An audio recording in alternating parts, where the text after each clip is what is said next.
¿Cómo se reparte el negocio de la postventa a la plata? De acuerdo a los segmentos de edad de los autos, como le decía recién. Fíjense, en naranja oscuro está el segmento de menos de 5 años, ¿sí?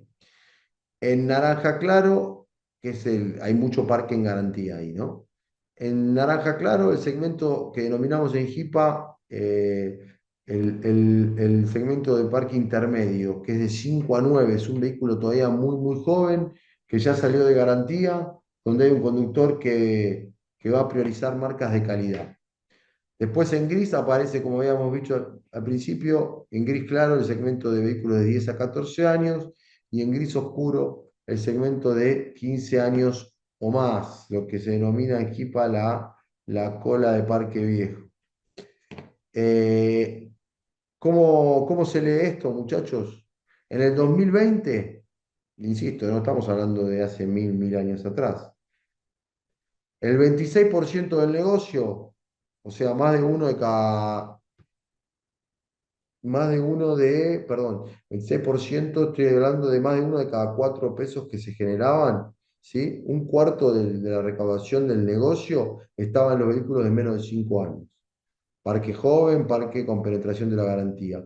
37%, fíjense el peso, parque intermedio, 5 a 9, fuera de garantía, linkeado de lleno al lubricentro, pero que busca marcas líderes, marcas reconocidas y que prioriza cuidar su vehículo.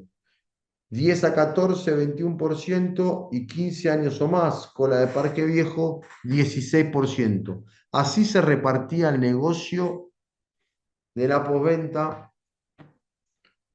en el año 2020. ¿Qué pasa en el último año? Bueno, la cosa cambió muchísimo por el envejecimiento del parque, claramente, lo veíamos al principio. El segmento de menos de 5 años solamente se queda con el 10% del negocio, ¿sí? Solamente con el 10% del negocio. El segmento de parque intermedio de 5 a 9 bajó también sensiblemente a 28. Y el segmento de 10 a 14 y de 15 años o más, que representa, si se acuerdan, se los dije al principio, bien inicio de la presentación, el 54% del parque circulante, representa el 62% del negocio. 62 de cada 100 pesos que se generan en la posventa en la Argentina tiene que ver con un vehículo de más de 10 años. Esto nos vuelve a poner en una situación de repensar, de entender, de comprender, de asimilar y de diseñar estrategias desde mi punto de vista, esto es a título personal, sin dejar de cobijar, por más de que podamos priorizar, insisto, los vehículos más jóvenes, porque queremos siempre estar asociados a una venta de productos premium, dejar de lado el 54% de los clientes o el 62% de la plata que se genera en la Argentina, es dejar de lado mucho de la torta, gran parte de la historia. Entonces, necesariamente creo que hay que abrazar, creo que hay que rediseñar, entender y adaptar estrategias para poder también dar respuesta a este perfil de clientes que hasta este momento en la Argentina no venía teniendo tanta trascendencia. Vamos a cerrar, ya estamos redondeando con 3 o 4 slides vinculados de lleno a lo que es la operación de lubricante, ¿sí? Fíjense, esto parece súper difícil, pero no lo es, no lo es. Vamos a empezar de abajo. Abajo lo que ven en esa curva gris es la cantidad de kilómetros recorridos entre un cambio y el siguiente en la Argentina en cada uno de estos años. Entonces, en el 2013, un vehículo recorría en promedio de 1.525 kilómetros entre un cambio lubricante y el siguiente. Hoy, 2025, recorre 11.085 kilómetros entre un cambio de lubricante y el siguiente. Eso, vamos para arriba, la tasa de operación por frecuencia. ¿Cómo se explica esto? Hay un cuadrito bien chiquito que dice estudio 2025, 93,1. Bueno, eso significa que de 100 conductores, el 93,1, o sea, 93 conductores, el 93%, declaró haber hecho un cambio de lubricante en los últimos 12 meses. O sea, solamente el 7% de los vehículos no hizo un cambio de lubricante en los últimos 12 meses, en el último año. Y entre aquellos que sí hicieron, este 93%, la frecuencia es de 1,10, es un poco más de un cambio.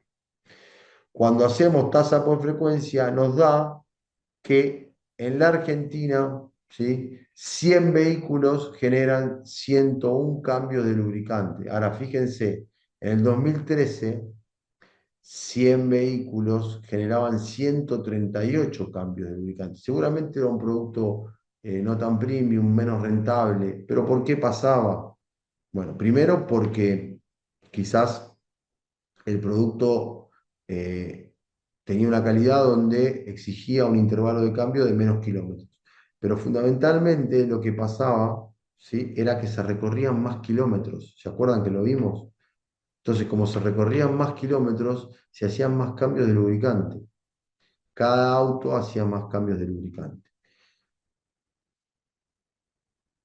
Market share, participación de mercado en el cambio de lubricante de cada uno de estos canales. Acá estamos viendo el total del parque. El 52% del market share, y fíjense que es una curva Bordeaux que se separa del resto y que lidera sin alteraciones de 2013 a la fecha, es para el lubricentro multimarca. Líder absoluto en la operación del cambio de lubricante y filtro. Más de uno de cada dos cambios en la Argentina, sin importar la edad del vehículo, se realiza en un lubricentro multimarca, un independiente que no está casado con nadie y que define a cada momento qué prioriza, qué no, qué pondera, qué no, hacia dónde va y qué marca apoya más o menos.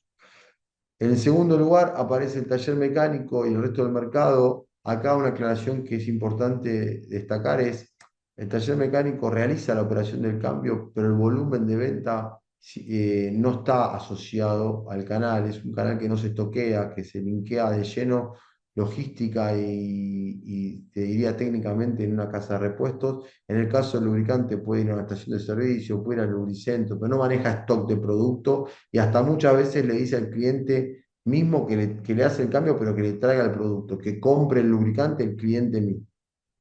Tercer lugar para el concesionario con 15 y por último la estación de servicio con un 6%. Esta es la foto del total del parque. Cuando vamos a analizar este mismo dato de market share por segmento etario, fíjense, en menos de 2 años, vehículos de menos de 2 años, como les dije, garantía de lleno, concesionario 82%. ¿Sí? Tiene lógica. Lo que ya empieza a llamar la atención es que en vehículos de menos de 2 años el lubricentro tenga un 13% de market share, porque eso, ¿sabés qué nos cuenta? Que este señor o el que fue al taller digamos, el 18% de los autos de menos de 2 años decidió hacer el service o el cambio de lubricante fuera del canal oficial, perdiendo la garantía, pero yendo a un canal independiente y dejando de lado la red oficial.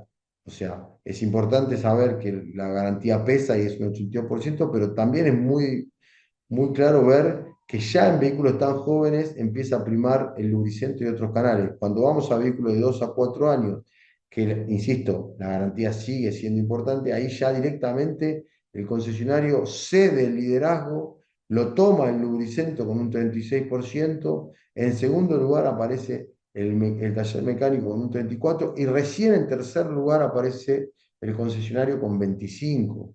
Entonces, fíjense la importancia de entender que más allá de los momentos y del peso inicial de la garantía, enseguida el lubricentro va tomando cuerpo, no está asociado y difícilmente podría tener el market share que vimos en el slide anterior de 52%, si no empieza a fidelizar clientes desde una temprana edad. Vehículos de 5 a 9, ya el liderazgo es absoluto, 54% en un parque, como les dije, intermedio, joven, muy, muy atractivo desde la rentabilidad, 54% para el lubricentro, 31% para el taller, 8% para la estación de servicio y solamente un 7% para el concesionario. Vehículo de más de 10 años, ya el nivel del lubricentro trepa a 63% de market share, 30% para el taller mecánico.